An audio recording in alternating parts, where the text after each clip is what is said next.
सबों को नमस्कार।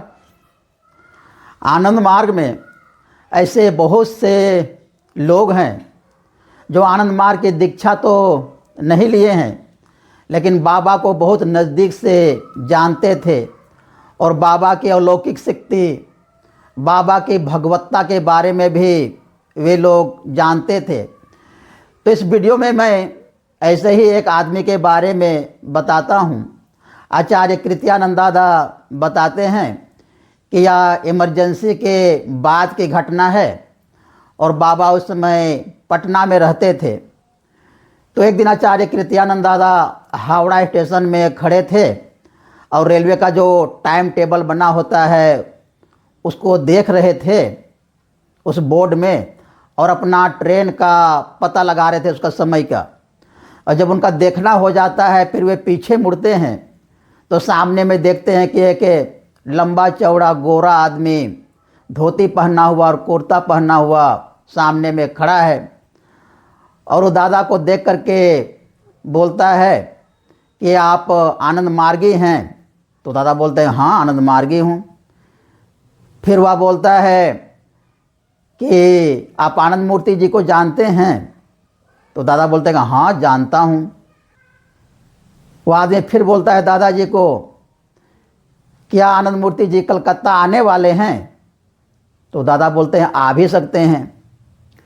फिर वह आगे बोलता है कि जब वह कलकत्ता आएंगे तो क्या जनसभा में भाषण देंगे? तो दादाजी क्या बोलेंगे, बाबा कभी भी जनसभा में भाषण दिए नहीं हैं, लेकिन दादाजी सोचे से पीछा छुड़ाना है तो चलो बोल देते हैं कि हाँ, दे भी सकते हैं, ऐसा बोले। तब वो आदमी एकदम बिल्कुल खुश हो गया और बोला कि तब तो उनसे मिलना भी होगा और उनका भाषण भी सुनना हो जाएगा।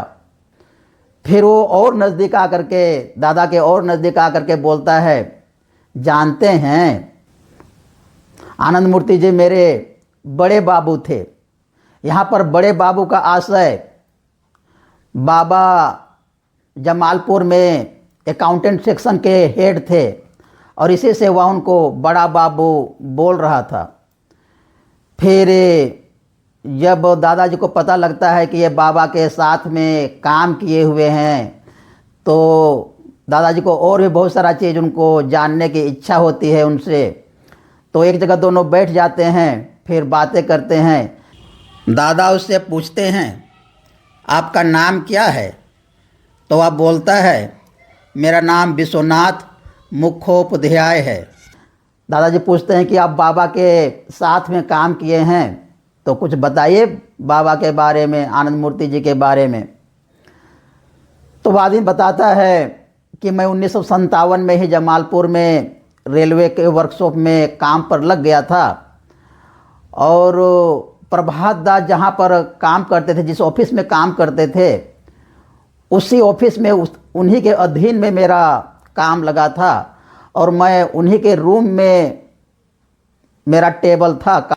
मैंने प्रभात दा के ऑफिस में 1 साल काम किया और उसके बाद मेरा हावड़ा ट्रांसफ़र हो गया और अभी मैं कलकत्ता के ही लिलुआ में काम करता हूँ।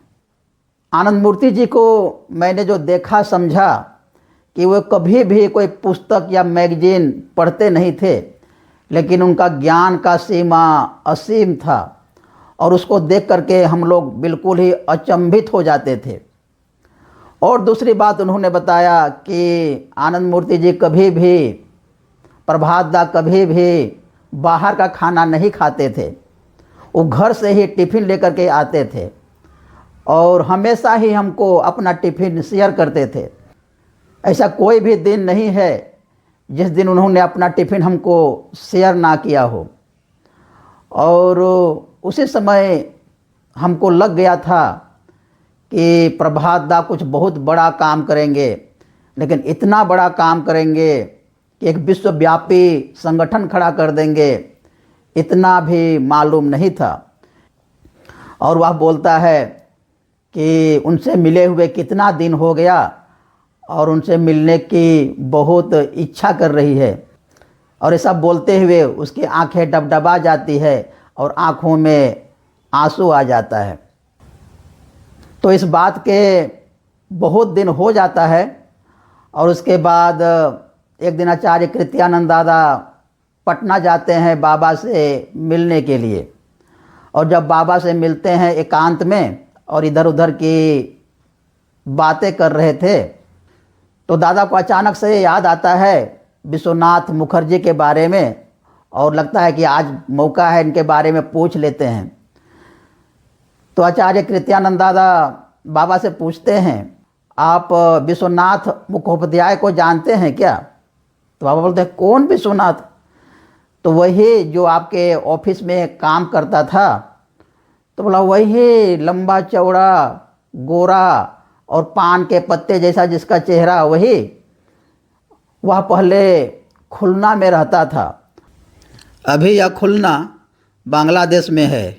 और विश्वनाथ आदमी के रूप में बहुत अच्छा था और वह आनंद मार्ग की दीक्षा भी ले लेता, लेकिन वह सोचता था कि आनंद मार्ग की दीक्षा लेने से और फिर मांस खाने का, मछली खाने का सुयोग नहीं मिलेगा, और इसीलिए उसने आनंद मार्ग की दीक्षा नहीं लिया। फिर बाबा बताते हैं कि मैं उसको कभी कभी ऑफिस के काम से बनारस भेजता था, और जब वापस आकर के अपना टीए का बिल सबमिट करता था तो हमेशा ही रामकृष्ण मिशन का बिल सबमिट करता था। बाबा बोलते हैं कि मैंने एक दिन उससे पूछा कि तुम हमेशा ही रामकृष्ण मिशन का क्यों बिल सबमिट करते हो, और भी तो होटल में रह सकते हो। तो वह बोलता है कि रामकृष्ण मिशन में थोड़ा मछली का टुकड़ा बड़ा मिलता है, तो इसलिए वहाँ रुकता हूँ। हम लोग जानते हैं कि रामकृष्ण मिशन में मांस, मछली, अंडा वर्जित नहीं है। वहाँ के सन्यासी लोग भी और लोग भी सब ये मांस, मछली, अंडा खाते हैं। तो इस लोभ से वह हमेशा रामकृष्ण मिशन में ठहरता था, रुकता था, मछली का टुकड़ा बड़ा मिलता था इसलिए। और यही वृत्ति उसको साधना से दूर रखती है, दीक्षा से दूर रखती है। आचार्य कृत्यानंद दादा राड़ के विषय में गवेषणा कर रहे थे, राड़ के पुरातात्विक चीज़ों का अनुसंधान कर रहे थे बाबा की आज्ञा से ही। और उनका एकमात्र सहारा था साइकिल। वह साइकिल से ही 5-7 जगह पर भ्रमण करते थे, लेकिन रास्ता इतना ख़राब था कि कहीं कहीं पर तो साइकिल से भी जाया नहीं जा सकता था, साइकिल को ठेल ठेल करके जाना पड़ता था। और दादा बोलते हैं कि कहीं कहीं पर तो साइकिल को कंधे पर उठा करके चलना पड़ता था, और इस दरमियान दादा का पैर फूल जाता था और छाले भी पड़ जाते थे। लेकिन फिर भी कहीं पर कोई पुरातात्विक चीज़ों के बारे में जानकारी पड़ती तो वे निकल पड़ते थे, चल पड़ते थे और उन सब चीज़ों का लिपिबद्ध करते थे, फिर बाबा को बताते थे। तो ऐसे ही एक गवेषणा के बारे में वो बाबा को बता रहे थे कि बाबा इस प्रकार की परिस्थिति में पुरातात्विक काम चल रहा है, गवेषणा का काम, रिसर्च का काम चल रहा है राड़ का, और पैर भी फूल गए हैं। लेकिन जब भी कभी पता चलता है कोई पुरातात्विक वस्तु का, कुछ पुराने मूर्तियों का, मंदिरों का, तो वहाँ पर निकल पड़ता हूँ। तो बाबा बोलते हैं सुन करके कि इसी को रविंद्रनाथ ठाकुर ने कहा है कर्म का आनंद, अर्थात कर्म में ही एक अजीब प्रकार की आनंद होती है, और इसी को कर्मयोग कहा जाता है और इसी को कर्मयोगी कहा जाता है। तो बाबा इस प्रकार से बताते हैं। सभ्यता का आदि बिंदु राड़ करके आनंद मार्ग पब्लिकेशन में एक पुस्तक छपा है और पाठकों के लिए मिलता भी है।